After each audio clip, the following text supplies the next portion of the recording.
नमस्कार, मैं हूं आंचल मिश्रा और स्वागत है आप सभी का हमारे YouTube चैनल ट्रिपल प्रोडक्शंस में।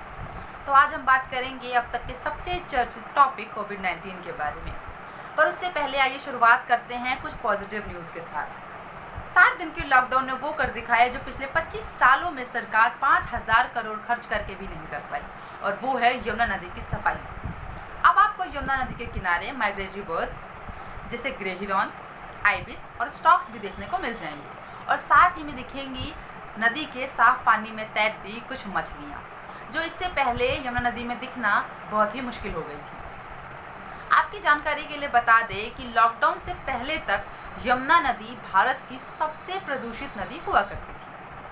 गंगा नदी भी बहुत हद तक साफ हो गई है। 36 जगह से कलेक्ट किए गए सैंपल्स में से 27 जगह पानी पीने के लिए स्वच्छ और मछली पालन के लिए साफ। और आइए अब नजर डालते हैं कोरोना वायरस की कुछ खास सुर्खियों पर। भारत में अब तक कोरोना वायरस के लगभग 1.5 लाख कन्फर्म्ड केसेस मिले हैं, जिनमें से 87,000 अब भी एक्टिव हैं। जहां एक तरफ 4337 लोगों ने इससे अपनी जान गंवा दी है, वहीं दूसरी तरफ 64,000 लोग ठीक होकर अपने घर जा पहुंचे हैं, जिससे भारत की रिकवरी रेट बढ़कर 42.45% पर पहुंच गई है। राज्यों की बात करें तो महाराष्ट्र अब भी भारत का सबसे संक्रमित राज्य बना हुआ है। भारत की राजधानी दिल्ली की बात करें तो यहाँ 14,465 कन्फर्म्ड केसेस हैं, जिनमें से 6,954 एक्टिव हैं और 7253 लोग ठीक होकर अपने घर जा पहुंचे हैं। यहाँ रिकवरी रेट 49.93% है। लॉकडाउन 4.0 की शुरुआत हो चुकी है और साथ ही शुरुआत हुई है कुछ नए सवालों, कुछ नए संशयों की, जो आज हर देशवासी के मन में है। इन्हीं में से एक सवाल है कि क्या इस समय लॉकडाउन को खोलना एक सही निर्णय था?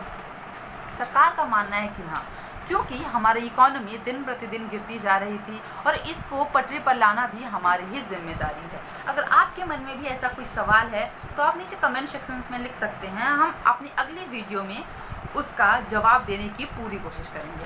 बात करें इकोनॉमी की तो आरबीआई गवर्नर ने बयान दिया है कि भारत की जीडीपी इस बार नेगेटिव में जा सकती है।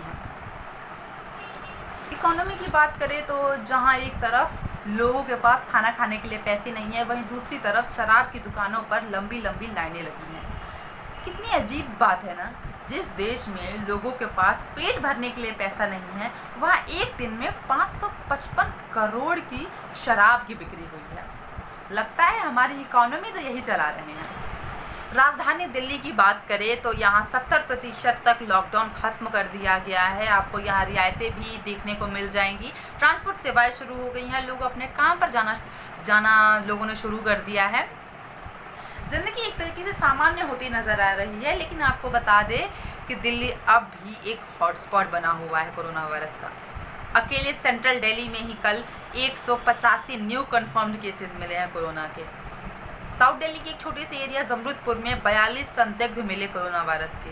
ये कहीं ना कहीं एक बहुत ही विचलित कर देने वाली घटना हुई है, जिससे आसपास के लोगों में खौफ भी हो गया है। लेकिन अपने घर में रहे, सुरक्षित रहे। सरकार अपनी तरफ से आपको मदद पहुंचाने की पूरी कोशिश कर रही है। कल ही अरविंद केजरीवाल में तुगलकाबाद में लगी आग से प्रभावित परिवारों को 25,000 रुपये की मदद मुहैया कराने का फैसला लिया है। डीएम सेंट्रल दिल्ली ने भी कुछ ऐसे फैसले लिए पिछले कुछ दिनों में जिन पर रोशनी डालना मुझे ज़रूरी लगा। उनमें से कुछ है, एक दिन में 7,000 मजदूरों को उनके घर पहुंचाया गया। पीपीई किट्स का वितरण किया गया। जहां तक हो सकी लोगों को हर संभावित मदद पहुंचाने की कोशिश की गई।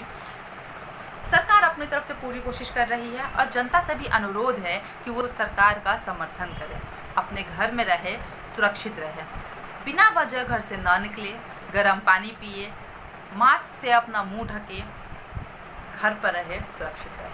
आगे की खबरों के लिए बने रहे हमारे साथ। तब तक के लिए नमस्कार।